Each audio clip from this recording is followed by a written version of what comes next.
नमो नमः। आप सभी का हार्दिक अभिनंदन। आइए श्री विष्णु पुराण के चतुर्थ अंश के पहले अध्याय का पाठन आरंभ करते हैं। वैवस्वत मनु के वंश का विवरण। श्री मैत्रेय जी बोले, हे भगवान, सत्कर्म में प्रवृत्त रहने वाले पुरुषों को जो करने चाहिए उन संपूर्ण नित्य नैमित्तिक कर्मों का आपने वर्णन कर दिया। हे गुरु, आपने वर्ण धर्म और आश्रम धर्मों की व्याख्या भी कर दी। अब मुझे राजवंशों का विवरण सुनने की इच्छा है, अतः उनका वर्णन कीजिए। श्री पराशर जी बोले, हे मैत्रेयी, अब तुम अनेकों यज्ञकर्ता, शूरवीर और धैर्यशाली भूपालों से सुशोभित इस मनुवंश का वर्णन सुनो। इसके आदि पुरुष श्री ब्रह्मा जी हैं। हे मैत्रेयी, अपने वंश के संपूर्ण पापों को नष्ट करने के लिए इस वंश परंपरा की कथा का क्रमशः श्रवण करो। उसका विवरण इस प्रकार है। सकल संसार के आदि कारण भगवान विष्णु हैं। वे अनादि तथा ऋक यजु साम स्वरूप हैं। उन ब्रह्म स्वरूप भगवान विष्णु के मूर्त रूप ब्रह्मांडमय हिरण्यगर्भ भगवान ब्रह्मा जी सबसे पहले प्रकट हुए। ब्रह्मा जी के दाएं अंगूठे से दक्ष प्रजापति हुए, दक्ष से अदिति हुई तथा अदिति से विवस्वान और विवस्वान से मनु का जन्म हुआ। मनु के इक्ष्वाकु, नृग, दृष्ट, शर्याति, नरिष्यंत, प्रांशु, नाभाग, दिष्ट, करुष और पृष्ध्र नामक 10 पुत्र हुए। मनु ने पुत्र की इच्छा से मित्रा वरुण नामक 2 देवताओं के यज्ञ का अनुष्ठान किया, किंतु होता के विपरीत संकल्प से यज्ञ में विपर्य हो जाने से उनके इला नाम की कन्या हुई। हे मैत्रेय, मित्रा वरुण की कृपा से वह इला ही मनु का सुदुम्न नामक पुत्र हुई। फिर महादेव जी के कोप प्रयुक्त शाप से वह स्त्री होकर चंद्रमा के पुत्र बुध के आश्रम के निकट घूमने लगी। बुध ने अनुरक्त होकर उस स्त्री से पुरुरवा नामक पुत्र उत्पन्न किया। पुरुरवा के जन्म के अनंतर भी परम ऋषि गण ने सुदुम्न को पुरुषत्व लाभ की आकांक्षा से क्रतुमय, ऋग यजुः, सामाथर्वमय, सर्ववेदमय, मनोमय, ज्ञानमय, अन्नमय और परमार्थतः अकिंचनमय भगवान यज्ञ पुरुष का यथावत यजन किया। तब उनकी कृपा से इला फिर भी सुदुम्न हो गई। उस सुदुम्न के भी उत्कल, गय और विनत नामक 3 पुत्र हुए। पहले स्त्री होने के कारण सुदुम्न को राज्याधिकार प्राप्त नहीं हुआ। वशिष्ठ जी के कहने से उनके पिता ने उन्हें प्रतिष्ठान नामक नगर दे दिया था, वही उन्होंने पुरुरवा को दिया। पुरुरवा की संतान संपूर्ण दिशाओं में फैले हुए क्षत्रिय गण हुए। मनु का प्रशूद्र नामक पुत्र गुरु की गौ का वध करने के कारण शूद्र हो गया। मनु का पुत्र करुष था। करुष से कारुष नामक महाबली और पराक्रमी क्षत्रिय गण उत्पन्न हुए। दिष्ट का पुत्र नाभाग वैश्य हो गया था। उससे बलंधन नामक पुत्र हुआ। बलंधन से महान कीर्तिमान वत्सप्रीति, वत्सप्रीति से प्रांशु और प्रांशु से प्रजापति नामक इकलौता पुत्र हुआ। प्रजापति के खनित्र, खनित्र से चाक्षुष तथा चाक्षुष से अति बल पराक्रम संपन्न विंश हुआ। विंश से विविंशक, विविंशक से खनि नेत्र, खनि नेत्र से अति विभूति और अति विभूति से अति बलवान और शूरवीर करंधम नामक पुत्र हुआ।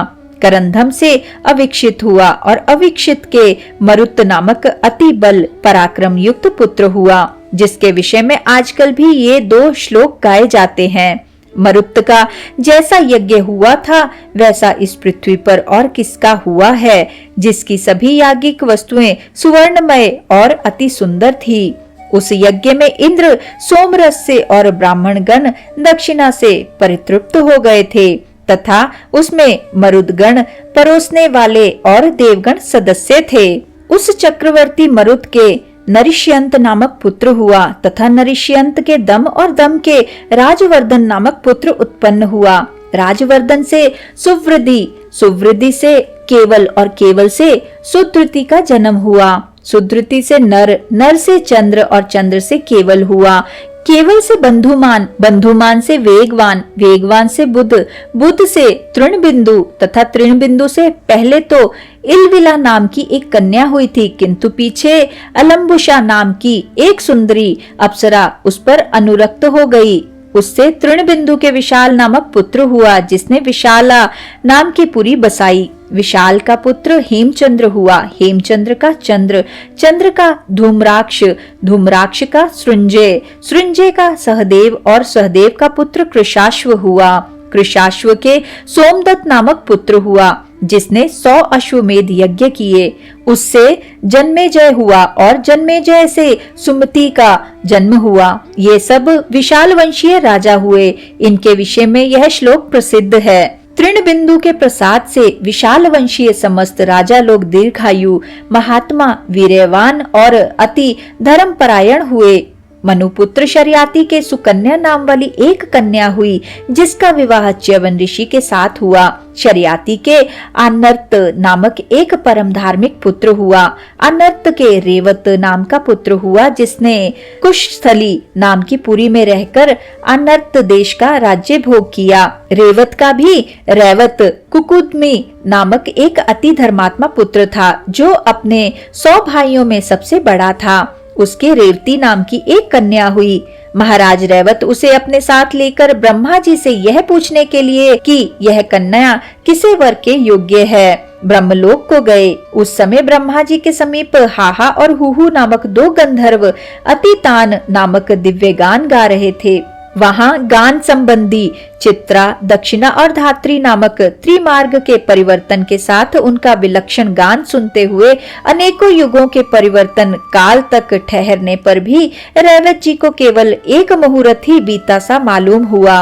गान समाप्त हो जाने पर रैवत ने भगवान कमल योनि को प्रणाम कर उनसे अपनी कन्या के योग्य वर पूछा। भगवान ब्रह्मा ने कहा, तुम्हें जो वर अभिमत हो उन्हें बताओ। तब उन्होंने भगवान ब्रह्मा जी को पुनः प्रणाम कर अपने समस्त अभिमत वरों का वर्णन किया और पूछा कि इनमें से आपको कौन वर पसंद है, जिसे मैं यह कन्या दूं। इस पर भगवान कमल योनि कुछ सिर झुकाकर मुस्कुराते हुए बोले, तुमको जो जो वर अभिमत हैं, उनमें से तो अब पृथ्वी पर किसी के पुत्र पौत्रादि की संतान भी नहीं है, क्योंकि यहाँ गंधर्वों का गान सुनते हुए तुम्हें कई चतुर्युग बीत चुके हैं। इस समय पृथ्वी तल पर 28वें मनु का चतुर्युग प्राय समाप्त हो चुका है तथा कलयुग का प्रारंभ होने वाला है।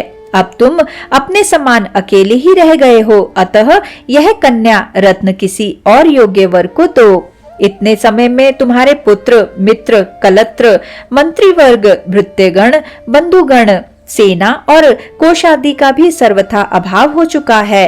तब तो राजा रैवत ने अत्यंत भयभीत हो भगवान ब्रह्मा जी को पुनः प्रणाम कर पूछा, भगवान ऐसी बात है तो अब मैं इसे किसको दूं?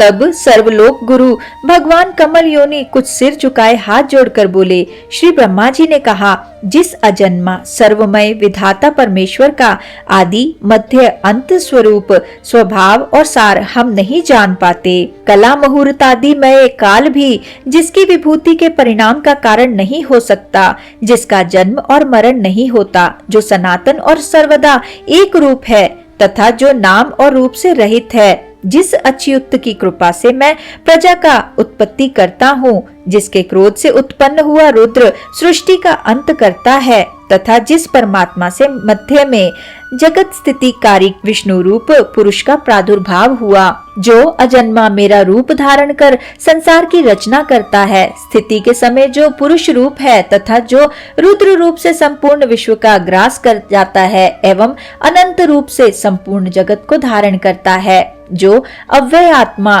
पाक के लिए अग्नि रूप हो जाता है, पृथ्वी रूप से संपूर्ण लोकों को धारण करता है, इंद्रादि रूप से विश्व का पालन करता है और सूर्य तथा चंद्र रूप होकर संपूर्ण अंधकार का नाश करता है, जो श्वास प्रश्वास रूप से जीवों में चेष्टा करता है, जल और अन्न रूप से लोक की तृप्ति करता है तथा विश्व की स्थिति में संलग्न रहकर जो आकाश रूप से सबको अवकाश देता है, जो सृष्टिकर्ता होकर भी विश्व रूप से आप ही अपनी रचना करता है, जगत का पालन करने वाला होकर भी आप ही पालित होता है तथा संहारकारी होकर भी स्वयं ही संहृत होता है, और जो इन तीनों से पृथक इनका अविनाशी आत्मा है, जिसमें यह जगत स्थित है, जो आदि पुरुष जगत स्वरूप है और इस जगत के ही आश्रित तथा स्वयंभू है।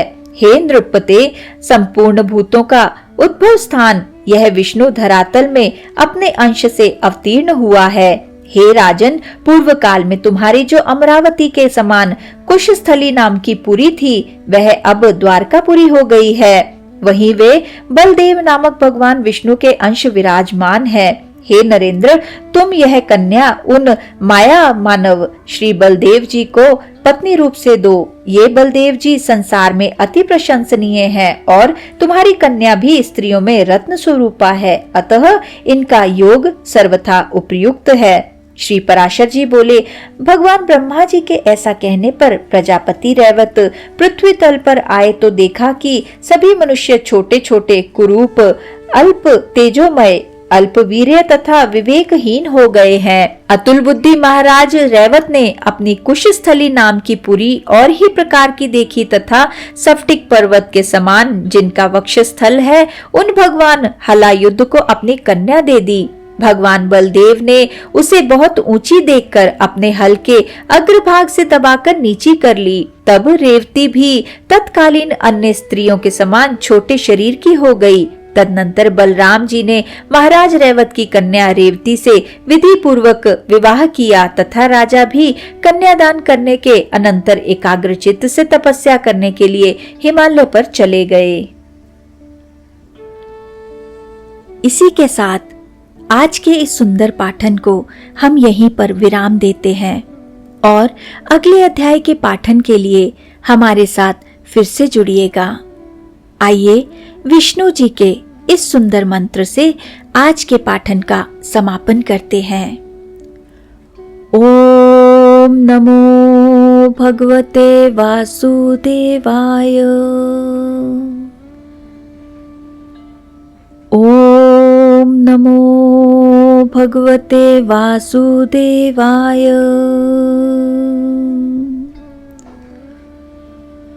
ओम नमो भगवते वासुदेवाय।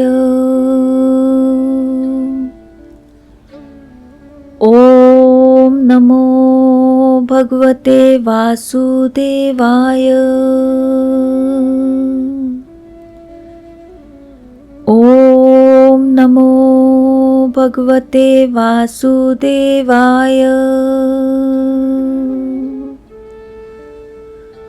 ओम नमो भगवते वासुदेवाय। ओम नमो भगवते वासुदेवाय। धन्यवाद।